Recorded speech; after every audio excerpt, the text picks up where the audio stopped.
رابعہ بصری رحمت اللہ علیہا اپنے خامن سے فرماتی رات کو غسل کر کے کپڑے پہن کے خوشبو لگا کہ آپ کو میری ضرورت ہے. اگر وہ کہتے نہیں تو پھر کہتی مجھے اجازت ہے میں اپنے اللہ سے بات کر لوں؟ کہنے کہ ہاں اجازت ہے. پھر ساری رات سجدے میں گزر جاتی تھی اور نفلوں میں گزر جاتی تھی اور رونے دھونے میں گزر جاتی تھی. جوانی میں فوت ہو گئی 40 سال کی عمر میں. جب ان کا انتقال ہوا تو ایک خادمہ ساتھ تھی، اس سے فرمانے لگی دیکھو میں جب مر جاؤں نا تو مجھے راتوں رات دفن کرنا ہے، اور جس کرتے میں میں تہجد پڑھتی تھی وہ مجھے کفن دینا ہے اور کسی کو بتانا نہیں.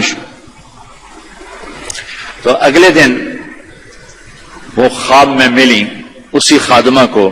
ان کا ماں جی آپ کے ساتھ کیا ہوا؟ کہا منکر نکیر آئے تھے قبر میں، مجھ سے کہنے لگے من رب کی، تیرا رب کون ہے؟ تو میں نے کہا سبحان اللہ، 40 سال جسے نہ بھلا سکی 4 رات زمین کے اندر آ کے اسے بھول جاؤں گی. تو منکر نکیر کہنے لگے چلو اس کا حساب کیا لینا. تو انہوں نے بڑی خوبصورت پوشاک پہنی ہوئی تھی. کہا آپ کا تو کفن وہ تہجد والا کرتا تھا، یہ سبز ریشم کہاں سے آ گیا؟ کہ یہ سبز ریشم مجھے اللہ نے پہنایا ہے اور تہجد کا کرتا لپیٹ کے رکھ دیا گیا ہے.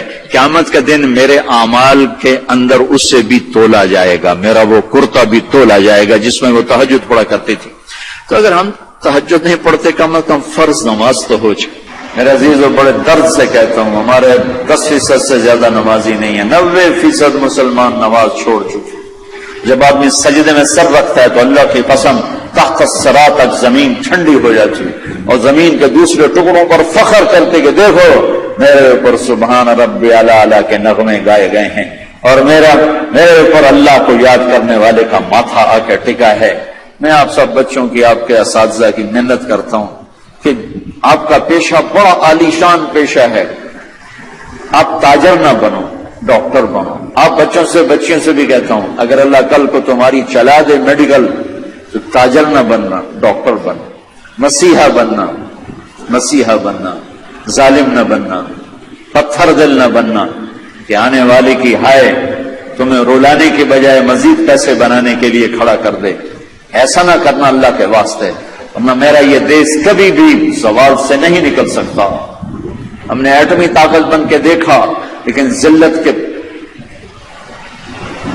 پستیوں میں اور آگے چلے گئے اور نیچے چلے گئے. نماز نہ چھوڑو، کسی حال میں نہ چھوڑو. تمہاری کلاس چل رہی ہے، کلاس کے بعد جا کے پڑھو. آپ کلینک میں بیٹھے ہوئے ہیں، آپ دیکھ رہے ہیں کہ بھائی میں شاید مسجد میں جانے میں مجھے مشکل پیش آئی، فارغ ہو کر اپنے کلینک میں نماز کی جگہ بنائیں. اللہ کے سامنے سب رکھنا. آپ گھر میں ہیں نماز. عبد اللطیف صاحب بڑے اللہ والے تھے، ہم ان کے پاس بیٹھے ہوئے تھے. 2 آدمی آ گئے تو ایک نے آ کر، یہ کوئی 30-40 سال پرانی بات ہے لیکن مجھے یاد اس طرح رہے گی کہ اس کا ایکشن، اس کی دعا، ان بزرگوں کا جواب وہ ایسا عجیب سا تھا کہ وہ آج تک نقشہ میرے ذہن میں فکس ہو گیا. ان کی داڑھی تھی چھوٹی، سر پہ ٹوپی تھی خاکی رنگ کی اور بڑا چشمہ تھا، یوں ایسے کر کے چوڑا چشمہ تھا. آ کر کہنے لگے حضرت جی دعا کرو اللہ رزق حلال دے تے بہتا سارا دے، یوں ہاتھ پھیلائے اللہ تعالیٰ رزق حلال دے بہتا سارا دے. انہوں نے بڑے پولے منہ سے کہا حلال تھا تھوڑا ہی لبو. وہ ایسے انہوں نے بے ساختہ حلال تھا تھوڑا ہی لبو. وہ میرے اندر راسخ ہو گئی یہ بات. ڈاکٹر ہو، تاجر ہو، وکیل ہو، انجینئر ہو، زمیندار ہو، کاشتکار ہو، صنعتکار ہو، حلال حرام کے مقابلے میں تھوڑا رہے گا اور شیطان دکھاتا رہے گا دیکھو دیکھو دیکھو بڑے زبردست ہے. نہیں، روکنا ہے کہ ایک دن اللہ کے سامنے بھی کھڑے ہونا ہے. اگر یہ مریض کل کو قیامت کے دن زاہد کا گریبان پکڑ کے کھڑے ہو گیا یا اللہ میری تو 5 روپے کی دوائی سے بھی کام چل سکتا تھا، اس نے 100 روپے کی گولی لے کر دی، تو پوچھ اس سے تو کیا جواب دو گے؟ اس نے اگرچہ یہ ایسا نہیں کرتا مجھے پتا ہے اس لیے میں نے اس کا نام لیا ہے، تو کیا جواب دے گا وہ؟ تو دوسری بتائی کلو من الطیبات، حلال کھانا ہے حرام نہیں کھانا. پھر تیسرا کھانے کا اصول بتایا کلو واشربوا ولا تسرفوا، کھاؤ بھی صحیح پیو بھی صحیح پر پیٹ بھر کے نہ کھانا ورنہ بیماریوں کا شکار ہوتے رہو. تو وہ نا کھانا گوشت روٹی چاول سیڑھی تباہی پھیر دی. تو کم از کم اب ڈاکٹر تو اچھا نمونہ پیش کرو. تو پہلا اصول بتایا ہے انسان اچھا کامل نمونہ کب بنتا ہے؟ صحت اچھی. صحت اچھی کیسے ہوتی ہے؟ غذا صحیح. غذا زیتون کڑوا ہوتا ہے، انجیر میٹھی ہوتی ہے. تو ایک بدو نے یہ آیت سنی، کہنے لگا یار یہ اللہ تعالیٰ قسم اٹھا رہا ہے، انجیر کی قسم زیتون کی قسم، یہ کوئی بڑی مزدار چیز ہوں کہ میں کھاتا ہوں. تو اس نے انجیر کھائی، انجیر تو واقعی مزدار ہوتی ہے. کہنے لگا بھائی واقعی اللہ نے صحیح قسم اٹھائی ہے. پھر زیتون کھایا، زیتون کڑوا ہوتا ہے. تو کہنے لگا لگتا ہے اللہ تعالیٰ نے چکھے بغیر ہی قسم اٹھا دی ہے اس کی. والتین والزیتون. تو میں آپ سب سے، بچوں سے، بچیوں سے، ڈاکٹروں سے کہتا ہوں اپنی غذاؤں کو، بیکری سے باہر آؤ، بیکریوں سے نکلو، بسکٹوں سے، پیسٹریوں سے، کیک سے، سموسے، پکوڑے. اپنے نبی کا چارٹ پڑھو، میرے نبی کیسے کھاتے تھے، کیا کھاتے تھے. کم از کم اس سے راستہ مل جائے گا. وہ غذائیں تو ہم نہیں کھا سکتے لیکن کم از کم ہمیں راستہ تو ملے. کبھی آپ نے بھنا ہوا گوشت زندگی بھر نہیں کھایا. بھنا ہوا گوشت ہماری کڑھائیوں سے سارا بازار بھرا پڑا ہے. زندگی بھر بھنا ہوا گوشت نہیں کھایا، اور گوشت کھایا تو صرف گوشت ہی کھایا. اور آپ کو گوشت میں بکری کی دستی پسند تھی. اگلا حصہ گردن کا گوشت پسند تھا، دستی کا گوشت پسند تھا. عبید رضی اللہ تعالیٰ عنہ باورچی تھے، وہ دیگ چڑھائے ہوئے کھڑے تھے. تو آپ نے کہا عبید مجھے دستی پکڑانا. عربوں میں بوٹیاں نہیں بناتے تھے، پورا حصہ ڈالتے تھے. تو انہوں نے ایسے ڈوئی ڈالی اور دستی نکال کے آپ کو پیش کی. آپ نے دونوں ہاتھوں سے پکڑ کر ساری کو ایسے نوچ نوچ کے کھایا، یوں پھینک دی. کہا عبید دستی پکڑانا. تو اس نے پھر آپ کو یوں پیش کی، آپ نے دونوں ہاتھوں سے یوں نوچ کے اسے کھایا، پھر یوں پھینک کر کہا عبید دستی پکڑانا.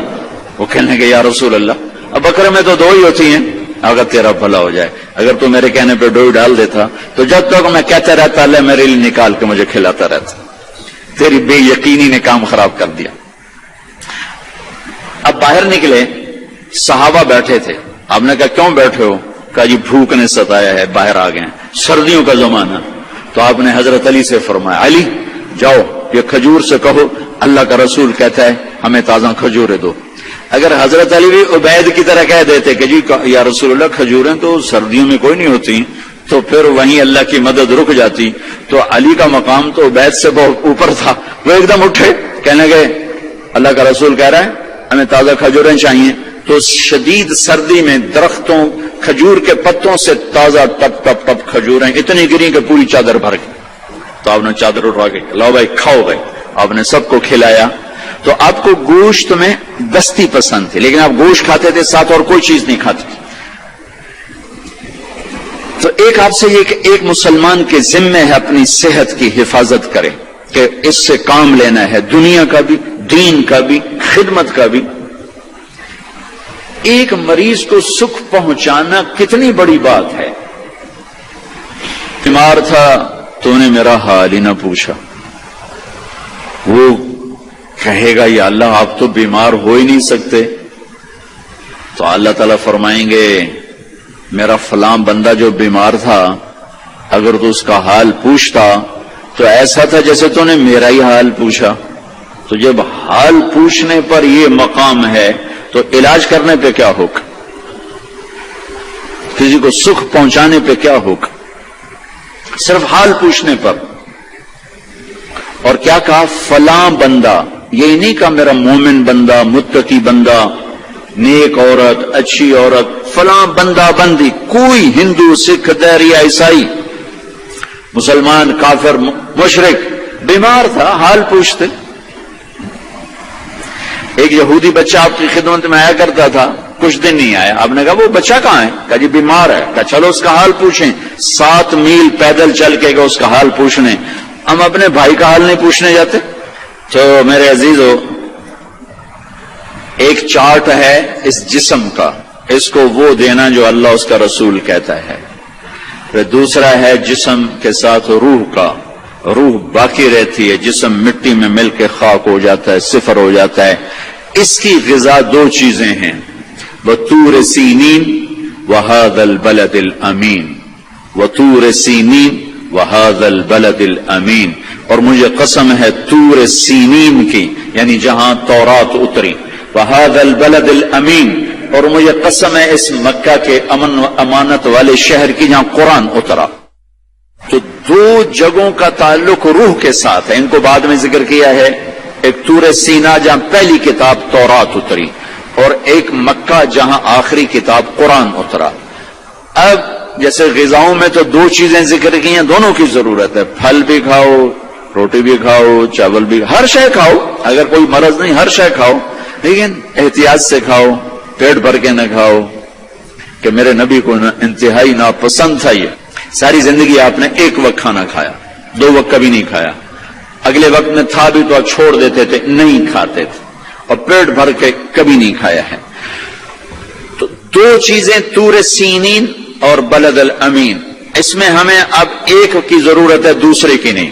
طور سینا میں تورات اتری، اور تورات قرآن میں اتر گئی کہ میرے نبی نے کہا اوتیت المثانی مکان التورات، مجھے تورات کے بدلے میں سورۃ فاتحہ مل گئی ہے، تو تورات آ گئی قرآن میں۔ والمائدۃ مکان الانجیل، اور انجیل کے بدلے میں سورہ مائدہ مل گئی ہے۔ والحوامیم مکان الزبور، اور زبور کے بدلے میں حامیم مل گئی ہیں۔ وفضلت بالمفصلات، اور باقی قرآن کے ذریعے سے مجھے عزت ملی ہے۔ دوسری چیز جس کی یہ ڈاکٹرز کو، لیڈی ڈاکٹرز کو، ایک تاجر کو، ایک صنعتکار کو، ایک افسر کو ضرورت ہے، وہ قرآن ہے، جو ہمارے روح کی غذا ہے، کہ قرآن سے آشنائی کے قرآن کیا کہتا ہے۔ یہ اللہ کا پیغام ہے، ھذا بلاغ للناس، لوگوں تک پہنچانے کے لیے ہے، اور اس کو اللہ تعالیٰ نے شفاء لما فی الصدور، یہ دلوں کی شفا ہے، ھدی ورحمۃ للمؤمنین، ایمان والوں کے لیے ہدایت بھی ہے اور رحمت بھی ہے۔ ان ھذا القرآن یہدی للتی ہی اقوم، یہ سیدھا راستہ بھی بتاتا ہے۔ یہ وہ کتاب ہے جس کا ٹائٹل ہے لا ریب فی، ساری دنیا کے دانشور جو مرضی لکھیں، کوئی یہ نہیں لکھ سکتا کہ جو کہہ رہا ہوں شخص سے بالا تر ہے۔ میرے رب کا فرمان ہے کہ جو کچھ اتارا جا رہا ہے، کہا جا رہا ہے، یہ شک و شبہ سے بالا تر ہے۔ دوسری چیز، اس کی ڈاکٹر کو بھی ضرورت ہے، تاجر کو بھی ضرورت ہے، عالم کو بھی ضرورت ہے، بچیوں کو ضرورت ہے، آپ کو ضرورت ہے، ایک میاں بیوی کو ضرورت ہے، وہ قرآن ہے۔ قرآن زندگی گزارنے کا طریقہ بتاتا ہے، اللہ سے کیسے جڑنا ہے یہ طریقہ بتاتا ہے، اللہ کے بندوں سے کیسے جڑنا ہے یہ طریقہ بتاتا ہے۔ اللہ سے جڑنے کا ذریعہ ہے کبیرہ گناہوں سے بچنا، اتق المحارم تکن اعبد الناس، کبیرہ گناہوں سے بچو، اللہ کے عبادت گزار بن جاؤ گے۔ اللہ سے جڑنے کا ذریعہ ہے اس کی بندگی اور اطاعت، اور اس کے فرائض کا ادا کرنا۔ اس کے فرائض میں نماز سر فہرست ہے، 700 دفعہ قرآن میں نماز کا ذکر آیا ہے، اور 10 دفعہ اقیموا الصلاۃ وآتوا الزکاۃ، اقیموا الصلاۃ وآتوا الزکاۃ، اقیموا الصلاۃ وآتوا الزکاۃ، 10 دفعہ اللہ نے کہا نماز پڑھو زکوٰۃ دو، نماز پڑھو زکوٰۃ دو۔ عبادات میں مردوں عورتوں کے لیے نماز سب سے اعلیٰ درجے کی چیز ہے۔ جعلت قرۃ عینی فی الصلاۃ، آپ کلاس لے رہے ہیں، نماز سر پہ آ گئی ہے، اب آپ مسجد کی طرف بھی جائیں، آپ کلینک میں بیٹھے ہیں، نماز کا وقت آ گیا ہے، آپ 10 منٹ کا وقفہ لیں اور اپنے اللہ کے سامنے سجدے میں سر رکھیں، پھر آپ اپنے کلینک پر آئیں۔ آپ آپریشن کر رہے ہیں، وہاں سے نکلنا مشکل ہے، اب 10 منٹ بعد نماز پڑھ لیں، لیکن چھوڑنے کی گنجائش نہیں ہے۔ گھر میں بچوں کے ساتھ خاتون مشغول ہے، اللہ کا بلاوا آ گیا، اب اللہ کے سامنے کھڑے ہو جائیں کہ اللہ تعالیٰ نے آپ کو بلایا ہے، اور یہ سر زمین پہ رکھنا میری آپ کی سب سے بڑی معراج اور عزت اور عظمت اور کامیابی ہے۔ اور میرے نبی کا دنیا سے جاتے ہوئے آخری پیغام تھا الصلاۃ، میری امت نماز نہ چھوڑنا۔ علی رضی اللہ تعالیٰ عنہ کو تیر لگا جنگ میں، اور تیر ران میں لگا، وہ ایسا کھب گیا کہ نکالیں تو نکلتا نہیں تھا، زور لگائیں تو درد ہوتا تھا، تو ان کا اسے چھوڑ دو۔ نماز کے لیے کھڑے ہو گئے، نماز کی نیت باندھ کے کھڑے ہو گئے، نماز شروع کر دی، تو انہوں نے نماز کے دوران تیر نکالا تو ان کے جسم میں اتنی جنبش بھی نہیں ہوئی۔ نماز کے بعد فرمانے لگے تیر کا کیا بنا؟ کہا جی نکال لیا، کہ مجھے تو کوئی پتہ نہیں چلا۔ عروہ بن زبیر رضی اللہ عنہ کے وہ پاؤں کا وہ گینگرین ہوگی، گینگرین. تو وہ ڈاکٹروں نے کہا جی اب یہ کاٹنا پڑے گا، نہیں کاٹا تو آگے اوپر جائے گا سارا. ان کا ٹھیک ہے کاٹ دو. کہ پھر آپ شراب پی لیں تاکہ آپ بے ہوش ہو جائیں، پھر ہم کاٹ دیں. فرمانے لگے کہ شراب اور ایمان ایک پیٹ میں جمع نہیں ہو سکتے. جس پیٹ میں شراب جاتی ہے اس سے ایمان نکل جاتا. تو فرمایا میں ایسا کرتا ہوں، میں نماز شروع کرتا ہوں تم میرا پاؤں کاٹ دینا. تو بیٹھے اور ایک پاؤں ایسے پھیلا دیا اور نماز کی نیت باندھ کے بیٹھ گئے. تو انہوں نے نماز کے دوران ان کا پاؤں کاٹا، اس کی پٹی کی، اور ان کا جسم اتنا بھی نہیں ہلا، اتنا. سلام پھیرنے کے بعد کہنے لگے پاؤں کاٹ دیا؟ کہنے لگے جی کاٹ دیا. کہ مجھے تو پتہ نہیں چلا. کہ مجھے دکھاؤ کدھر ہے؟ ان کا یہ ہے. تو اپنے پاؤں کو پکڑا اور یوں، اے اللہ تو گواہ ہے میرا یہ پاؤں کبھی تیری نافرمانی میں ایک دفعہ بھی نہیں اٹھا، ایک قدم بھی اس پاؤں سے میں تیری نافرمانی میں نہیں چلا.